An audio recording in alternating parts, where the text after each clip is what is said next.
मला कोणाला नारद भेटला आणि नारद भेटल्याच्या नंतर संत होता नारद काय माझ्यासारखा आज हलकुनाने पिवळा झालेला बुवा नव्हता. हो, नारद भेटल्याच्या नंतर नारदाने सांगितलं, हो त्या वाल्या कोळ्याने आवाज दिला, ए थांब रे. मारायला जसा कुऱ्हाड घेऊन आला वाल्या कोळी त्यावेळेला नारद फक्त एवढंच म्हणले, थांब. जागेवर थांबला आणि जागेवर थांबल्याच्या नंतर गेले. काय करतोस म्हणे, मला तुझं मुंडकं उडवायचे. एक राई एवढा खडा टाकत होता. कशात? रांजणात. असे 7 रांजण भरले होते. किती मुंडकी तोडली असतील आणि सगळे बामण मारले होते बुवा. हो, सगळे बामण मारले होते. तुम्हाला ब्रह्महत्या राशी बात ब्रह्महत्या राशी बात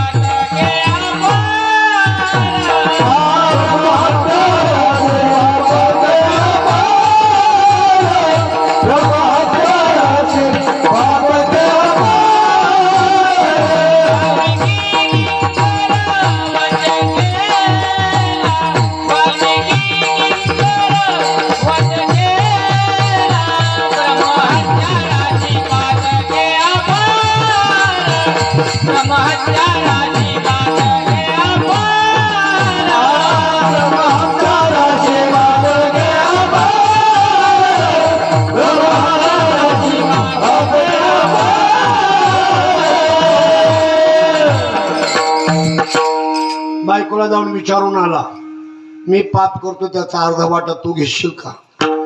हो, ते बायकोने सांगितलं, मला विंचू चावलं तर तुला वेदना होतील का?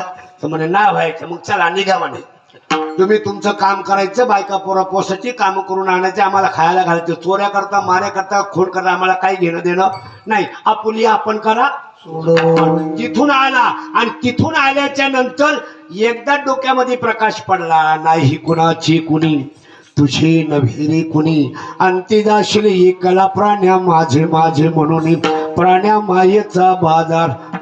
हे सगळे तुझे कोण नाही, माझे कोण नाही, सगळे जण सब पैसे की भाई भाई, सब पैसे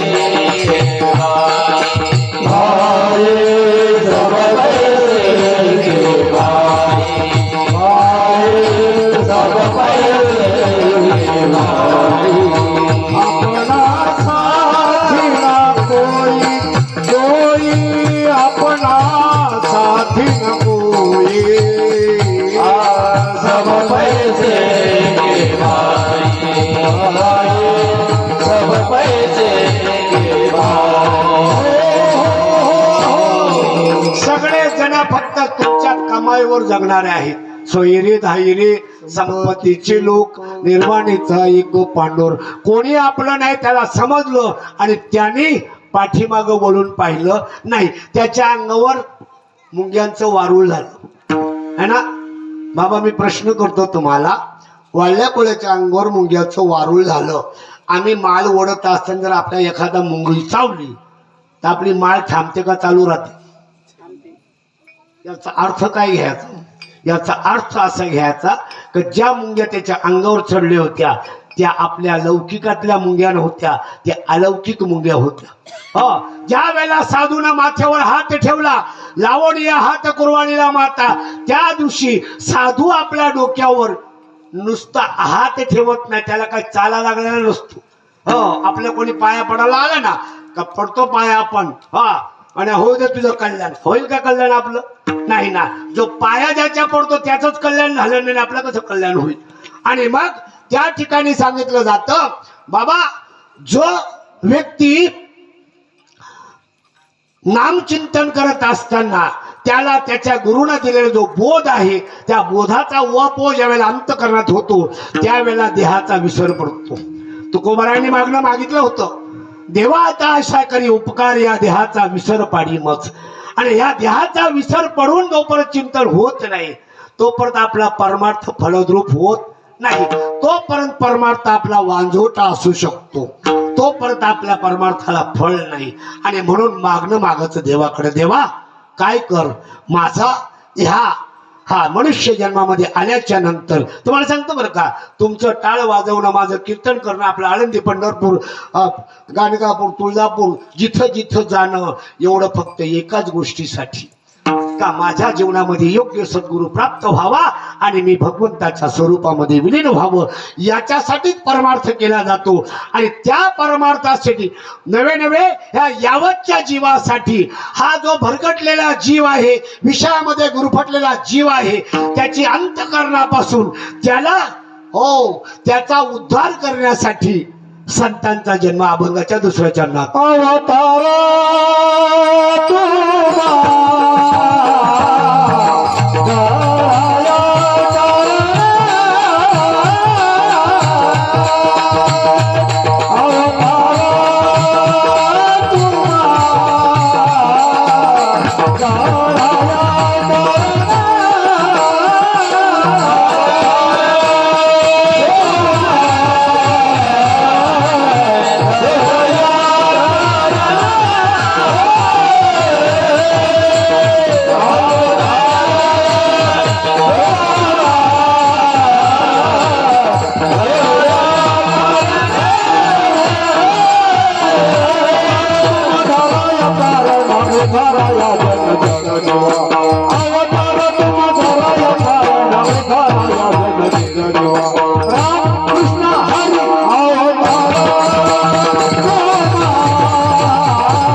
ज्ञानोबारायांचा अवतार झाला, तुकोबारायांचा अवतार झाला, भगवंताचा अवतार झाला, कृष्णाचा अवतार झाला, रामाचा अवतार झाला, जनाबाईचा अवतार झाला, नवे नवे सोपान काकांचा अवतार झाला, सकळ संतांचा अवतार झाला, देवाचा अवतार झाला, आपला सुद्धा अवतार झालाय. पण आपल्याला अवतार कळला नाही, म्हणून सांगतात काय होतास तू, काय झालास तू. हा आपला अवतार गेला म्हणजे काय हालत करून ठेवली तुझी, बरं की नाही. खऱ्या अर्थानं तुम्हाला सांगू का, इथं सांगतात अवताराला आलेत संत. कशासाठी आलेत? उद्धाराया जड जड जड जड कशाला म्हटलंय, कशाला म्हटलंय जड? जड ह्या शब्दाचा अर्थ आहे हे पंचमहाभूताचं जे शरीर आहे हे जड आहे, आणि त्याच्यामध्ये जे चैतन्य आहे त्या चैतन्यामुळे ते चालतो, हिंडतो, फिरतो. बर का, म्या बोलविल्या वेदू बोले, म्या चालविल्या सूर्य चाले, म्या हलविल्या प्राण हले, या जगात ते चालिता मीच एकू. तुमच्यामध्ये, माझ्यामध्ये, या सगळ्यांच्या मध्ये नवे नवे यावतच्या जीवामध्ये बसलेला तो चैतन्य रूपी परमात्मा, त्याच्यामुळे आपलं चलन चाललं. चाले हे शरीर कोणाची आसक्ती, कोण बोलवी तो हरिविन. पण आपल्याला त्या चैतन्याच्या विषयी काय विचार नाही, आणि त्या चैतन्याचा विचार सांगण्यासाठी, त्या चैतन्याच्या विषयी सांगण्यासाठी माझ्या ज्ञानोबारायांचा जन्म झाला, बर का. कारण चैतन्याचा जिव्हाळा, तो ज्ञानोबा जन्माला आला, त्याचं कारण त्या चैतन्याच्या विषयी प्रत्येक जीवाला जिव्हाळा निर्माण व्हावा. तुम्हाला सांगतो बघा, आपल्याला संत उद्धार करायला येतात, पण एक गोष्ट लक्षात घ्या, जोपर्यंत देवाची सेवा तुमच्याकडून होत नाही, आणि देवाची सेवा जर तुमच्याकडून झाली, कुठल्याही प्रकारे काय म्हणा, तुमच्या आईवडिलांची सेवा करत असताना, तुमच्या मुलाबाळांचं सुद्धा पालन पोषण करत असताना, पण मी करतोय हा भावना न ठेवता जर करत असाल, ती सुद्धा देवाची सेवा आहे. आणि ती देवाची सेवा करत असताना ज्या वेळेला तुमचं ऋण भगवंतावर होतं, त्याच वेळेला तो पांडुरंग परमात्मा तोच गुरुरूपाने तुम्हाला आम्हाला येऊन भेटतो. माझा विठोबाचा कैसा प्रेम माझा विठोबाचा कैसा प्रेम माझा विठोबाचा कैसा प्रेम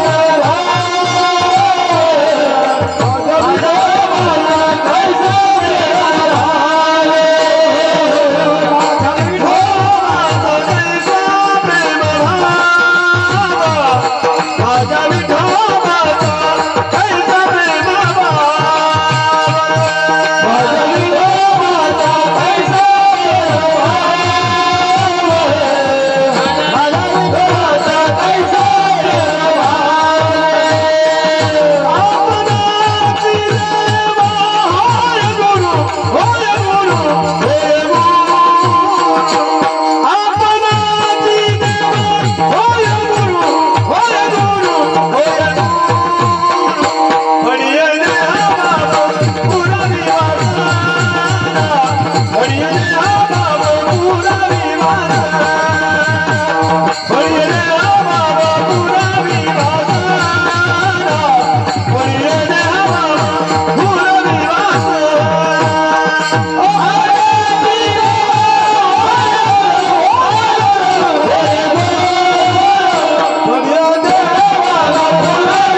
आम्हाला भेटलेला जो गुरु असतो ना, तो गुरु फक्त दिसायला गुरु आहे, असताना कोण आहे? परमात्मा ईश्वर आहे. आणि ज्या शिष्याला आपला गुरु देव वाटत नाही तो शिष्य करंटा उपजोनी करंटा नेणे अद्वैत वाटा रामकृष्ण पैठा कैशिने होई. भगवंतच गुरुचं रूप घेऊन येतो. कशासाठी येतो? अंती ते आपण पाशी न्यावे, आपल्या स्वरूपामध्ये विलीन करावा ह्या जीवाला, म्हणून तो गुरुचं रूप घेऊन येतो. पण आता काय झाले त्याला माहितीये का? गुरूंचा बाजार उठला आणि आता आमच्यासारख्या बोवांचा बाजार धरलाय सध्या. जेवढी चण्या फुटाण्याची दुकान आहेत ना दादा, तेवढी गुरूंची दुकानं झाली. हा, गुरु गावात चोऱ्या करी आणि शिष्य नदीला माशी धरी, अशी परिस्थिती आहे. काय झालं माहिती का? गुरु कोणाला म्हणावं बरं का, गुरु कोणाला म्हणावं आणि ते कळत नाही.